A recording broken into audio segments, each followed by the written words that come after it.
ಅದು ಆಕಾಶವೇ ಕಳಚಿ ಬೀಳುವಂತೆ ಧಾರಾಕಾರವಾಗಿ ಮಳೆ ಸುರಿಯುತ್ತಿದ್ದ ಒಂದು ವಿಚಿತ್ರವಾದ ಗ್ರಾಮ. ಹಳ್ಳಿಯ ತುಂಬೆಲ್ಲ ಹಸಿರಿದ್ದರು. ಅಲ್ಲಿನ ಜನರ ಮನಸ್ಸಿನಲ್ಲಿ ಮಾತ್ರ ಬರೀ ದ್ವೇಷದ ಕತ್ತಲೆ ತುಂಬಿತ್ತು. ಊರಿನಲ್ಲಿ ದೀರು ಮತ್ತು ರೂಪ ಎಂಬ ಬಡದಂಪತಿಗಳು ವಾಸಿಸುತ್ತಿದ್ದರು. ಇಡೀ ಊರೇ ಒಟ್ಟಾಗಿ ನಿಂತು ದೀರುವನ್ನು ಅನಾಥ ಮೂದೇವಿ ಅಂತ ಚುಚ್ಚಿ ಮಾತಾಡ್ತಾ ಇದ್ರು. ತನಗೆ ಜನ್ಮಮ ನೀಡಿದ ತಂದೆ ತಾಯಿ ಯಾರು ಅಂತ ಗೊತ್ತಿಲ್ಲದ ಧೀರು ತನ್ನ ಹಣೆಬರಹವನ್ನು ನೆನೆದು ದಿನ ಕಣ್ಣೀರು ಹಾಕ್ತಾ ಇದ್ದ. ಊರಿನ ಜಮೀನ್ದಾರ ಠಾಕೂರನ ದರ್ಪಕ್ಕೆ ಹೆದರಿ ಜ್ವರ ಬಂದರೂ ಮಳೆಯಲ್ಲಿ ನೆನೆಯುತ್ತಾ ರಕ್ತ ಸುರಿಸಿ ದುಡಿಯುತ್ತಿದ್ದ. ಆದರೆ ಅದೇ ಭೀಕರ ಮಳೆಯ ರಾತ್ರಿ ಆ ಬಡವನ ಮನೆಗೆ ಇಬ್ಬರು ಅಪರಿಚಿತರು ಬಂದಿದ್ದರಿಂದ ಅವನ ಜೀವನವೇ ಬದಲಾಯಿತು. ಹಾಗಿದ್ದರೆ ಆ ಅತಿಥಿಗಳು ಯಾರು? ಅವರು ಆ ಊರಿಗೆ ಬಂದಿದ್ದ ಹಿಂದಿನ ರಹಸ್ಯವಾದವು ಏನು? ಬನ್ನಿ ನೋಡೋಣ.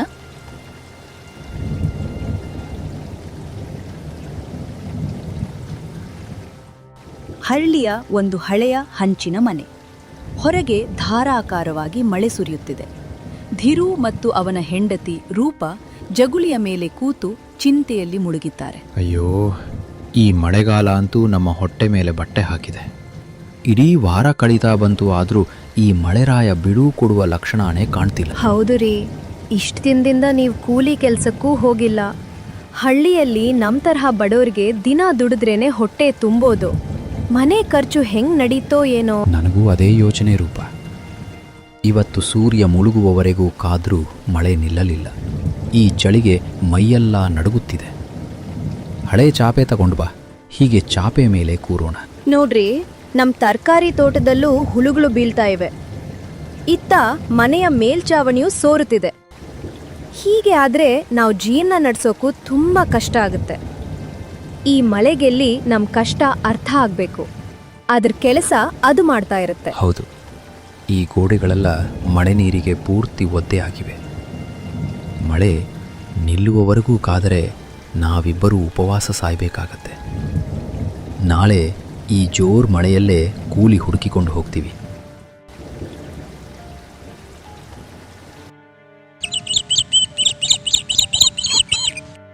ಮರುದಿನ ಬೆಳಗ್ಗೆ ಧೀರು ಛತ್ರಿ ಹಿಡಿದು ಊರಿನ ಜಮೀನ್ದಾರ ಠಾಕೂರ್ನ ಮನೆಗೆ ಹೋಗುತ್ತಾನೆ.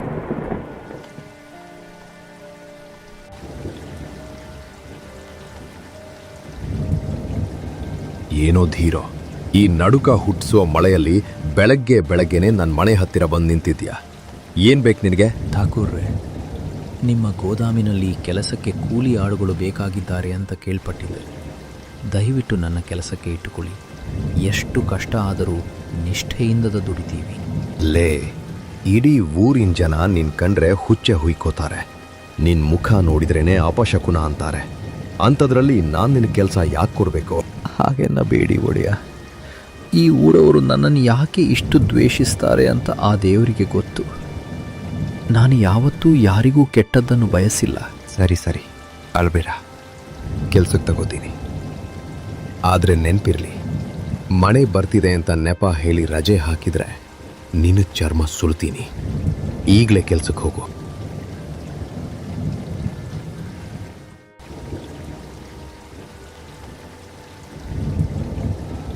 ಧೀರು ಗೋದಾಮಿಗೆ ಹೋಗುತ್ತಾನೆ. ಅಲ್ಲಿರೋ ಬೇರೆ ಕೂಲಿ ಆಳುಗಳು ಅವನನ್ನು ನೋಡಿ ನಗುತ್ತಾರೆ. ನೋಡ್ರೋ, ಈ ಅನಾಥ ಮೂದೇವಿ ಇಲ್ಲಿಗೂ ಬಂದ್ಬಿಟ್ಟಿದೆ. ಇವನು ಕಾಲಿಟ್ಟ ಜಾಗದಲ್ಲೆಲ್ಲ ನಷ್ಟಾನೆ. ಅಣ್ಣ, ಯಾಕಣ್ಣ ನನ್ನನ್ನು ಕಂಡ್ರೆ ನಿಮ್ಗಿಷ್ಟು ಕೋಪ? ನಾನು ನಿಮ್ಗೆ ಏನು ದ್ರೋಹ ಮಾಡ್ದೀನಿ? ಮತ್ತೇನು? ನಿನಗೆ ಈ ಪ್ರಪಂಚದಲ್ಲಿ ನಿನ್ನ ಸ್ವಂತದವರು ಅಂತ ಯಾರಿದ್ದಾರೆ ಹೇಳು? ಒಬ್ಬನೇ ಒಬ್ಬ ನೆಂಟನಾಗ್ಲಿ ಇಷ್ಟದವನಾಗ್ಲಿ ಯಾರು ಇಲ್ಲದ ಅನಾಥ ನೀನು. ನಿನ್ನ ಜನ್ಮವೇ ಒಂದು ಶಾಪ. ಧೀರು ಮುಖ ಸಣ್ಣಗೆ ಮಾಡಿಕೊಂಡು ಮನಸ್ಸಿನಲ್ಲೇ ಅಂತ ಸುಮ್ಮನೆ ಮೂಟೆಯವರದು ಶುರು ಮಾಡ್ತಾನೆ. ಭಗವಂತ, ಅನಾಥನಾಗಿ ಹುಟ್ಟಿದ್ದು ನಾನು ಮಾಡಿದ ತಪ್ಪ. ಆದರೂ ಪರವಾಗಿಲ್ಲ, ಹೊಟ್ಟೆಗಾಗಿ ನಾನು ಇವರ ಮಾತುಗಳನ್ನು ಸಹಿಸಿಕೊಳ್ಳುತ್ತೇನೆ. ಸಂಜೆ ಧೀರು ಮನೆಗೆ ಬಂದು ರೂಪ ಕೈಗೆ ಒದ್ದೆಯಾದ ಕೆಲವು ನೋಟುಗಳನ್ನು ಕೊಡ್ತಾನೆ. ರೂಪ ತಗೋ, ಇವತ್ತಿನ ಕೂಲಿ ಹಣ ನಮ್ಮ ಸಂಸಾರದ ಖರ್ಚಿಗೆ ಹೆಂಗೋ ಒದಗುತ್ತೆ. ಅಯ್ಯೋ, ಇದೇನ್ರಿ? ಇದು ಮಳೆಯಲ್ಲಿ ನೆನೆದು ನೋಟುಗಳೆಲ್ಲ ಪೂರ್ತಿ ಒದ್ದೆ ಆಗಿ ಹೋಗಿದ್ಯಲ್ಲ. ಹೌದು ರೂಪ, ಬರೋವಾಗ ಜೋರು ಮಳೆ, ಬಟ್ಟೆ ಜೊತೆ ದುಡ್ಡು ನೆನೆದು ಹೋಯಿತು. ಆ ಪಕ್ಕದ ಒಣಗಿರೋ ಕೋಣೆಯಲ್ಲಿ ಇಡೂ ಬೆಳಗ್ಗೆ ಆಗ್ತಿದ್ದಂತೆ ಒಣಗುತ್ತವೆ. ರೀ, ನಿಜ ಹೇಳಿ, ಇವತ್ತು ಊರವರು ನಿಮ್ಗೆ ಅನಾಥ ಅಂತ ಚುಚ್ಚಿ ಮಾತಾಡಿದ್ರಾ? ಹೌದು ರೂಪ, ನಾನೊಬ್ಬ ಅನಾಥ ಅನ್ನೋ ಒಂದೇ ಕಾರಣಕ್ಕೆ ನಿನ್ನನ್ನು ಈ ಊರಿನವರು ಕೀಳಾಗಿ ನೋಡ್ತಾರೆ ಅಲ್ವಾ? ನಾನು ಯಾರ ಮಾತನ್ನು ಕೇಳ್ಕೊಳ್ಳಲ್ಲ ರೀ. ನೀವು ನನಗೆ ಸಿಕ್ಕಿದ್ದೇ ನನ್ನ ಪುಣ್ಯ. ನೀವು ಬೇಜಾರು ಮಾಡ್ಕೋಬೇಡಿ. ಮಲಗಿ, ನಾಳೆ ಮತ್ತೆ ಕೆಲ್ಸಕ್ಕೆ ಹೋಗ್ಬೇಕಲ್ಲ.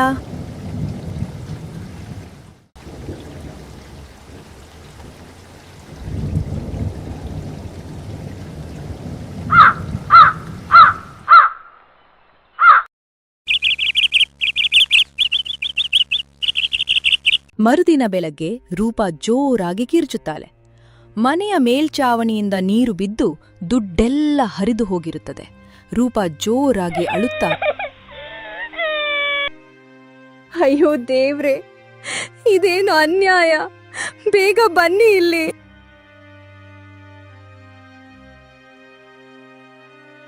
ಏನಾಯ್ತು ರೂಪ, ಯಾಕೆ ಹಿಂಗೆ ಅಳ್ತಾ ಇದೀಯಾ?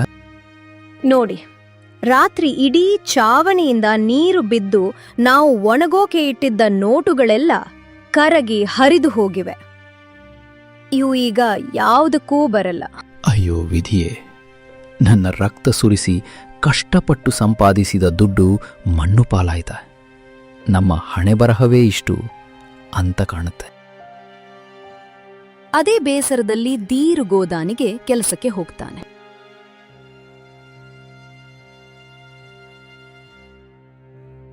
ದೀರು ಸಂಜೆ ಕೆಲಸ ಮುಗಿಸಿ ಬರುವಾಗ ದಾರಿಯಲ್ಲಿ ಒಂದು ದೊಡ್ಡ ಮರದ ಕೆಳಗೆ ಗಂಡ ಮತ್ತು ಹೆಂಡತಿ ಮಳೆಯಲ್ಲಿ ನಡುಗುತ್ತಾ ನಿಂತಿರುತ್ತಾರೆ.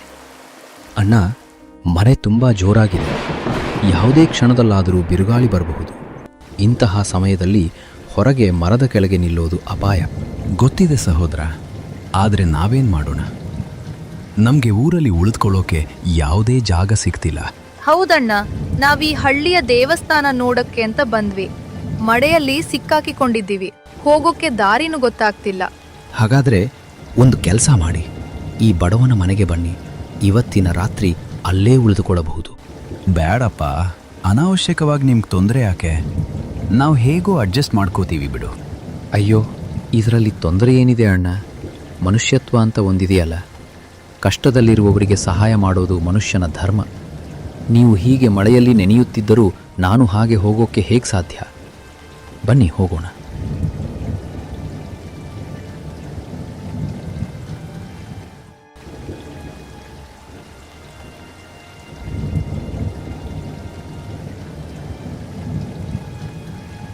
ಧೀರು ಇಬ್ಬರನ್ನು ಮನೆಗೆ ಕರ್ಕೊಂಡು ಬರ್ತಾನೆ. ರೂಪ ಮೊದಲು ಗಾಬರಿ ಆದ್ರೂ ನಂತರ ಖುಷಿಯಾಗ್ತಾಳೆ. ರೀ, ಇವ್ರು ಯಾರು? ನಮ್ಮನೆಗೆ ಯಾಕೆ ಕರ್ಕೊಂಡು ಬಂದಿದ್ದೀರಾ? ಇವರು ಪಾಪ ಮಳೆಯಲ್ಲಿ ಸಿಕ್ಕಿ ಹಾಕಿಕೊಂಡಿದ್ದ ಅಮಾಯಕರು. ರೂಪ ಎಲ್ಲಿ ಹೋಗಬೇಕು ಎಂದು ತಿಳಿಯದೆ ಮರದ ಕೆಳಗೆ ನಿಂತಿದ್ರು. ನನಗೆ ನೋಡಿ ಬೇಜಾರಾಯಿತು, ಅದಕ್ಕೆ ನಾನೇ ಕರ್ಕೊಂಡು ಬಂದೆ. ಅಯ್ಯೋ, ಹೌದಾ? ನಮ್ಮ ಮನೆಗೆ ಮೊದಲ ಬಾರಿ ಅತಿಥಿಗಳು ಬಂದಿದ್ದಾರೆ. ಇರಿ, ಇವತ್ತು ನಾನೇ ಬಿಸಿ ಬಿಸಿ ರುಚಿಕರವಾದ ಅಡುಗೆ ಮಾಡ್ತೀನಿ.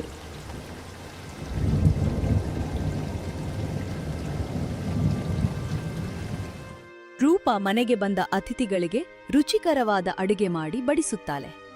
ಊಟ ಮುಗಿದ ನಂತರ, ಅಪ್ಪಾ, ಅತ್ತಿಗೆ ಅವರೇ, ನಿಮ್ ಕೈಯಲ್ಲಿ ಅಮೃತ ಇದೆ. ಇಷ್ಟು ರುಚಿಕರವಾದ ಊಟ ನಾನ್ ಎಂದೂ ತಿಂದಿಲ್ಲ. ಈ ಕಾಲದಲ್ಲೂ ಅಪರಿಚಿತರಿಗೆ ಇಷ್ಟೊಂದು ಪ್ರೀತಿ ಕೊಡುವವರು ಇದ್ದಾರೆ. ಅಣ್ಣ, ಬಂದ ಅತಿಥಿಗಳು ದೇವರ ಸಮಾನ ಅಂತಾರೆ. ನೀವು ನಿರಾಳವಾಗಿ ಇಲ್ಲೇ ಇರಿ. ರಾತ್ರಿ ಎಲ್ಲ ಊಟ ಮಾಡಿ ಮಲಗುತ್ತಾರೆ. ದೀರು ಎಂದಿನಂತೆ ಬೆಳಗ್ಗೆ ಬೇಗ ಎದ್ದೇಳುತ್ತಾನೆ. ಆದರೆ ಅವನು ಅಷ್ಟು ದಿನ ಮಳೆಯಲ್ಲೇ ಕೆಲಸ ಮಾಡಿದ್ದರಿಂದ ದೀರುಗೆ ತುಂಬಾ ಜ್ವರ ಬಂದಿರುತ್ತೆ. ಆ ಜ್ವರದಲ್ಲೇ ಅವನು ಕೆಲಸಕ್ಕೆ ಹೋಗುತ್ತಾನೆ. ತುಂಬಾ ಜ್ವರ ಮತ್ತು ತಲೆನೋವು ಇದ್ದಿದ್ದರಿಂದ ಮೂಟೆ ಹೊರುವಾಗ ಧಾನ್ಯದ ಮೂಟೆ ಕೈತಪ್ಪಿ ನೀರಿನ ಹೊಂಡದಲ್ಲಿ ಬಿದ್ದು ಧಾನ್ಯಗಳೆಲ್ಲ ಹಾಳಾಗುತ್ತದೆ. ನೋಡ್ರೋ ಇವನ್ ಬೇಜವಾಬ್ದಾರಿತನವನ್ನ. ಠಾಕೂರರ ಇಡೀ ಮೂಟೆಯನ್ನ ನೀರಿನಲ್ಲಿ ಹಾಳು ಮಾಡಿದ. ನಡಿ, ಇವನನ್ನ ಠಾಕೂರ್ನ ಹತ್ರ ಎಳೆದುಕೊಂಡು ಹೋಗೋಣ. ಇತರ ಕೂಲಿ ಆಳುಗಳು ಧೀರುವನ್ನು ಠಾಕೂರನ ಹತ್ತಿರ ಎಳೆದುಕೊಂಡು ಬಂದು ಎಲ್ಲ ವಿಷಯವನ್ನು ಹೇಳುತ್ತಾರೆ. ಆಗ ಠಾಕೂರನು ಸಿಟ್ಟಿಗೆದ್ದು, ಲೇ ಧೀರು, ನನ್ನ ಗೋದಾಮಿನ ಧಾನ್ಯವನ್ನು ಹಾಳು ಮಾಡ್ತೀಯ. ಇದಕ್ಕೆ ನೀನು ತಕ್ಕ ಶಿಕ್ಷೆ ಅನುಭವಿಸಬೇಕು. ಕ್ಷಮಿಸಿ ಒಡೆಯ. ಜ್ವರದ ನೆರಳು ಕಣ್ಣಿಗೆ ಬಿದ್ದು ಕೈ ತಪ್ಪಿ ಬಿದ್ದು ಬೇಕಂತ ಮಾಡಿರಲಿಲ್ಲ. 1 ಮೂಟೆಗೆ ಪ್ರತಿಯಾಗಿ ನೀನು ನನಗೆ 3 ಧಾನ್ಯದ ದುಡ್ಡು ಕಟ್ಟಬೇಕು. ಇಲ್ಲ ಅಂದ್ರೆ ಇನ್ಮುಂದೆ ನಿನಗೆ ಇಲ್ಲಿ ಕೆಲಸ ಸಿಗಲ್ಲ. Get how out.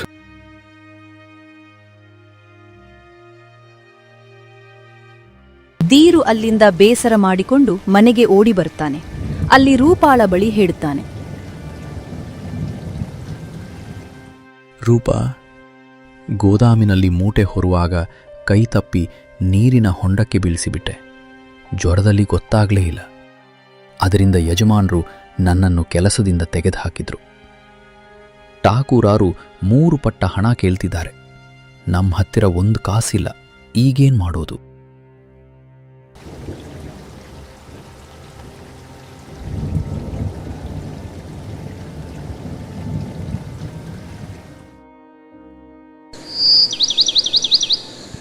ಧೀರು ರಾತ್ರಿ ಬಂದು ರೂಪಾಳ ಹತ್ತಿರ ಹೇಳಿದ್ದನ್ನು ಪಕ್ಕದ ಕೋಣೆಯಲ್ಲಿರುವ ಜಾನಕಿ ಮತ್ತು ರಮಣ್ ಕೇಳಿಸಿಕೊಳ್ಳುತ್ತಾರೆ. ಮರುದಿನ ಬೆಳಗ್ಗೆ ರಮಣ ತನ್ನ ಬ್ಯಾಗಿನಿಂದ ಕಂತೆ ನೋಟುಗಳನ್ನು ತಂದುಕೊಡುತ್ತಾನೆ.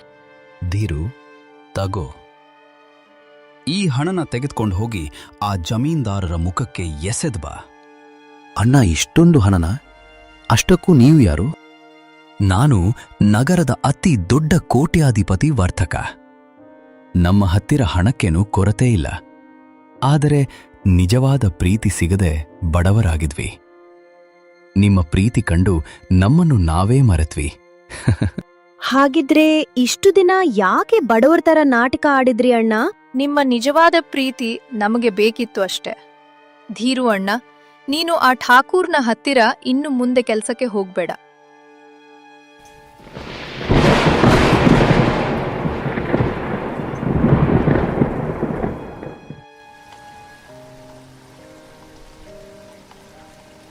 ರಮಣ್ ಧೀರುಗೆ ಒಂದು ಹೊಸ ಬಟ್ಟೆ ತಂದಿರ್ತಾನೆ. ಅದನ್ನು ಧೀರುಗೆ ಹಾಕಿಕೋ ಎಂದು ಕೊಡಲು ಅವನ ಹತ್ತಿರ ಹೋದಾಗ ಅವನ ಕತ್ತಿನ ಹತ್ತಿರ ಒಂದು ವಿಚಿತ್ರವಾದ ಮಚ್ಚೆ ಇರುತ್ತದೆ. ಅದನ್ನು ರಮಣ್ ನೋಡ್ತಾನೆ. ಗಾಬರಿಯಿಂದ ಧೀರು ಹತ್ತಿರ ಕೇಳ್ತಾನೆ, ನಿನ್ನ ಕತ್ತಿನ ಮೇಲಿರುವ ಈ ಮಚ್ಚೆ ಇದು ಹುಟ್ಟಿನಿಂದಲೇ ಇದೆಯಾ? ಹೌದಣ್ಣ, ನನ್ನ ಜನ್ಮದಿಂದಲೂ ಈ ಗುರುತು ಇಲ್ಲೇ ಇದೆ. ಯಾಕಣ್ಣ? ಅಯ್ಯೋ, ನನ್ನ ತಮ್ಮನೇ ನೀನು, ಬೇರೆ ಯಾರೂ ಅಲ್ಲ. ಚಿಕ್ಕ ವಯಸ್ಸಿನಲ್ಲಿ ಜಾತ್ರೆಯಲ್ಲಿ ಕಳೆದು ಹೋದ ನನ್ನ ಸ್ವಂತ ಒಡ ಹುಟ್ಟಿದ ತಮ್ಮ. ಅಮ್ಮ ಸಾಯುವಾಗ ನಿನ್ನ ಕತ್ತಿನ ಗುರುತಿನ ಬಗ್ಗೆ ಹೇಳಿದ್ಲು. ಅಣ್ಣ, ನಾನೊಬ್ಬ ಅನಾಥ ಅಲ್ವಾ?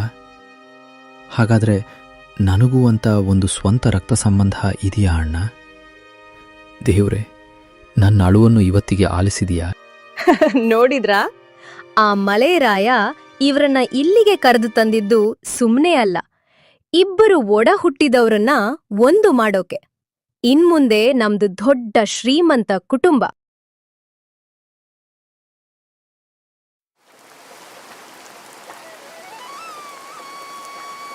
ಧೀರು ಠಾಕೂರ್ನ ಮುಖಕ್ಕೆ ಹಣ ಎಸೆದು ಬರ್ತಾನೆ. ಅಣ್ಣ ಮತ್ತು ತಮ್ಮ ಇಬ್ಬರು ಧೀರು ಸೇರಿ ಠಾಕೂರ್ನಿಗಿಂತಲೂ ಹಳ್ಳಿಯಲ್ಲಿ ದೊಡ್ಡ business ಶ್ರೀಮಂತನಾಗಿ ಶುರು ಮಾಡ್ತಾರೆ. ಇಡೀ ಊರೇ ಗೌರವಿಸುವಂತೆ ಬಾಳ್ತಾನೆ.